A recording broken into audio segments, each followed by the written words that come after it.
Ar-Rahman, allama al-Quran, khalaqa al-insan. The most merciful. He taught the Quran, He created man. You see, before He even made you, He gave you a very specific way to know Him. Think about how much first impressions matter. What are the first few words at the top of your profile? Because those few words tell the whole world what you want to be known as and known for. And 113 surahs in the Quran begin with this header from Allah Himself. Bismillahir Rahmanir Rahim. And even before the Quran was revealed to us, Suleiman alayhi salam introduces Allah this way to a pagan queen and nation. Innahu min Suleiman wa innahu bismillahir Rahmanir Rahim. Verily it is from Suleiman, and it begins in the name of Allah, the entirely merciful, the especially merciful. Out of all of His names, He chose Rahman and Rahim because mercy is the first door to get to know Him. And before even Suleiman wrote it in his letter, it was written by Allah above the throne. Inna rahmati ghalabat ghadabi. Verily my mercy prevails over my wrath. And you'll notice that the only name that Allah pairs with His throne is Ar-Rahman. Ar-Rahmanu ala al-arsh istawa. It's as if to say that His mercy is the governing principle of everything beneath His throne, which serves as the roof of all of creation. So what does that functionally mean? Ibn al-Qayyim rahimahullah said, it means He made forgiveness more beloved to Him than vengeance. وَالرَّحْمَةُ أَحَبُّ إِلَيْهِ مِنَ الْعُقُوبَةِ. And mercy more beloved to Him than punishment. And grace more beloved to Him than justice. And giving more beloved to Him than withholding.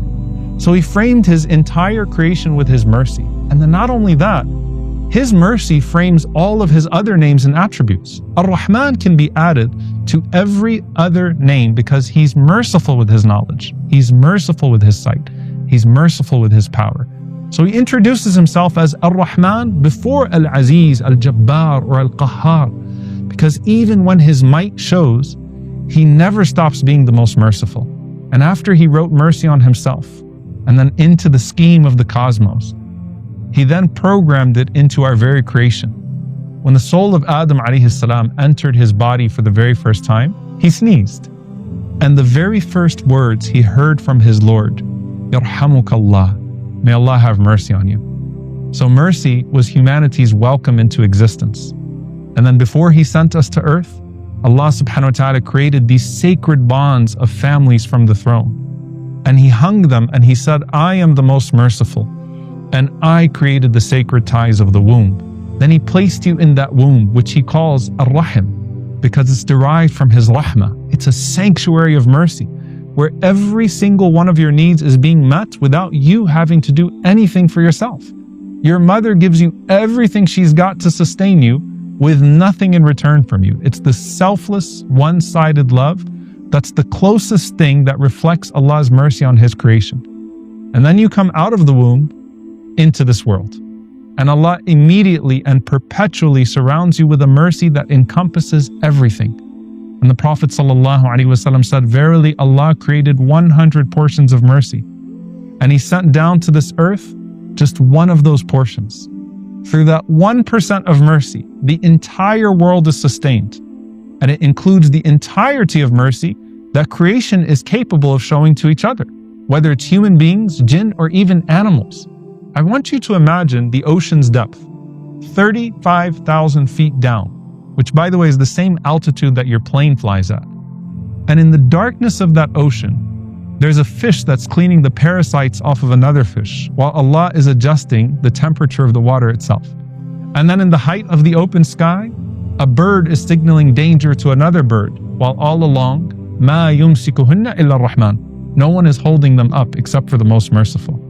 Then think about your own life and every interaction of mercy that you've ever known, whether it was your mother's embrace or maybe a friend's forgiveness, or even the random act of kindness from a stranger.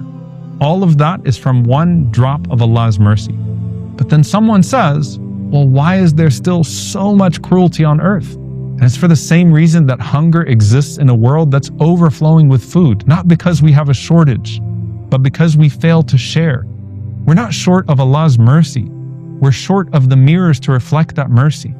Allah sent 1% of mercy to this earth, and we're supposed to be the trustees of that mercy. And where the trustees fail, Allah subhanahu wa ta'ala stores the debt for the day where He saved the remaining 99 portions of His mercy to be dispersed. And still look around, even in the midst of the worst human cruelty that we see, His mercy keeps manifesting.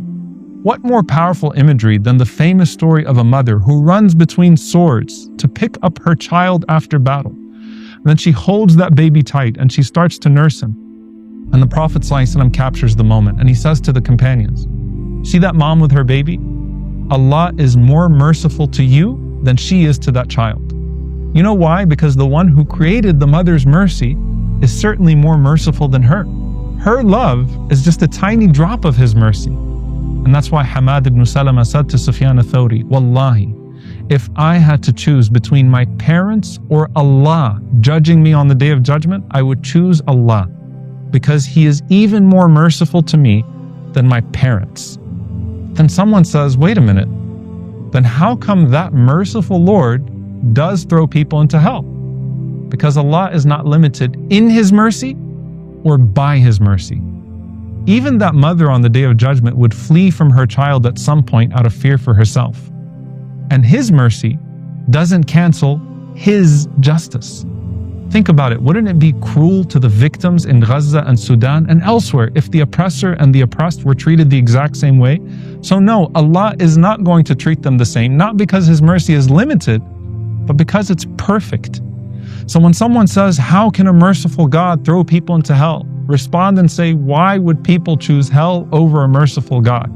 As Umar ibn Abdul Aziz rahimahullah said, لَقَدْ خَابَ وَخَسِرْ مَنْ خَرَجَ عَنْ رَحْمَةِ اللَّهِ الَّتِي وَسِعَتْ كُلَّ شَيْءٍ. Verily, only a loser misses out on the mercy of Allah that encompasses all things. Like, how bad do you have to be punished by Ar-Rahman? And that's why Ibrahim alayhi salam said to his father, Ya abati inni akhafu an yamassaka adhabun min Ar-Rahman. I'm afraid you're going to be punished by Ar-Rahman. He didn't say Al-Jabbar.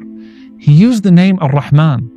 To get to a point where you're punished even by Ar-Rahman is a scary spiritual place. And you know who's in that place? Inna ash-shaytana kana lir-Rahmani asiya. Verily the shaitan was disobedient to Ar-Rahman, a Lord so merciful to him.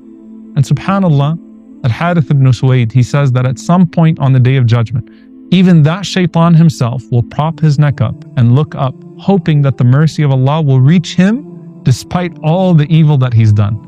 But he's disqualified himself. So if that's how much mercy Allah has to where even the worst disbeliever would still think he has a chance, then how do you think Allah will treat His believers on the Day of Judgment?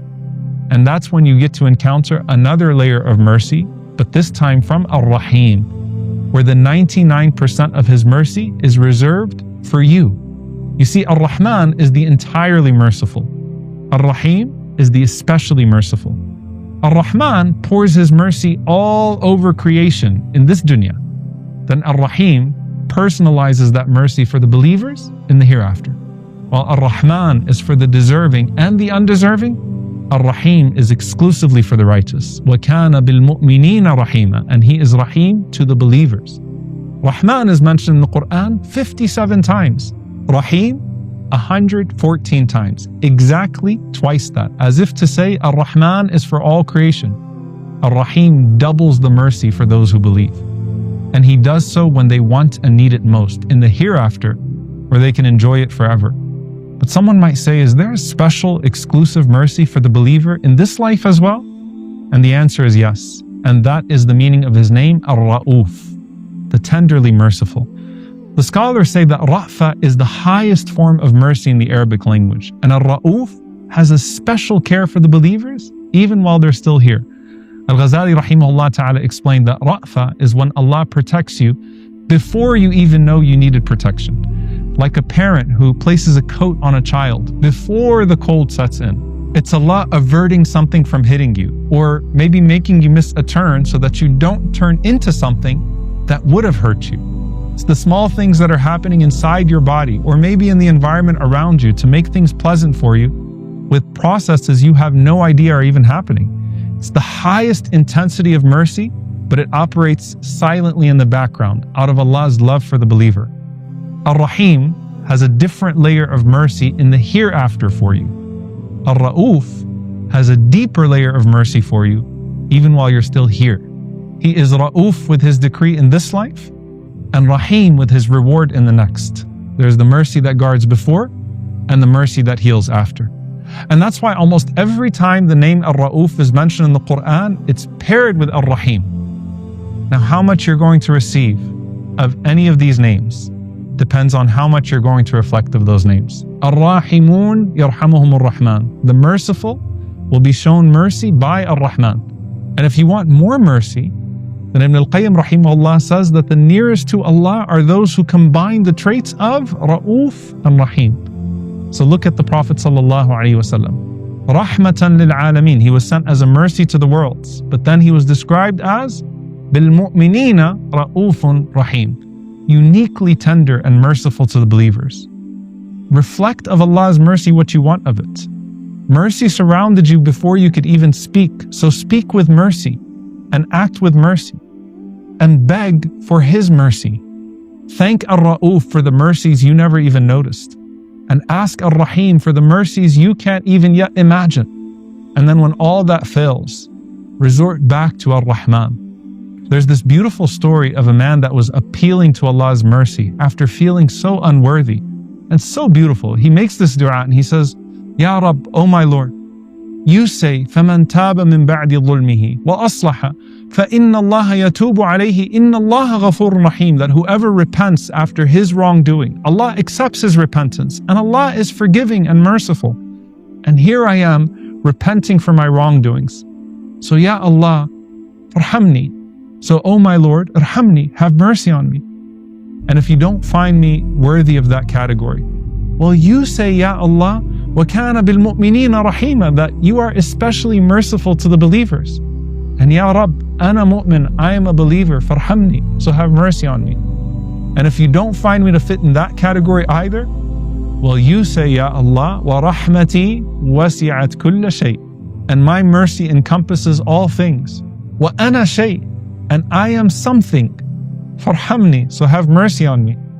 And if I fail to even achieve that, meaning I'm a nobody, I'm nothing, then what a tragedy it is. But Ya Allah, you said, الَّذِينَ إِذَا أَصَابَتْهُمْ مُصِيبَةٌ قَالُوا إِنَّا لِلَّهِ وَإِنَّا إِلَيْهِ رَاجِعُونَ أُولَٰئِكَ عَلَيْهِمْ صَلَوَاتٌ مِّن رَبِّهِمْ وَرَحْمَةٌ.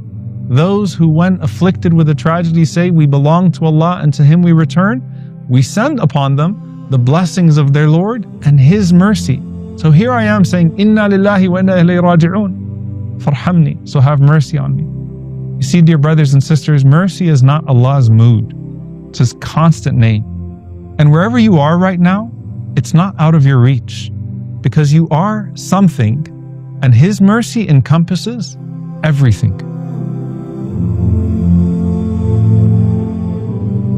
Ya Rahman, from your throne you wrote mercy upon yourself. You were merciful before there was anyone to receive mercy. Embrace every part of me with that mercy. My past with its scars, my present with its needs, my future with its uncertainties. Ya Rahim, let me taste the mercy you keep for those who return. Reward me with the mercy I have yet to know, and raise me to the highest place in paradise despite my lows. Ya Ra'uf, cover me from storms I don't see coming. Mend me before I break. Spare me from trials of every kind. Let your mercy reach me in ways I'll only understand when I finally meet you.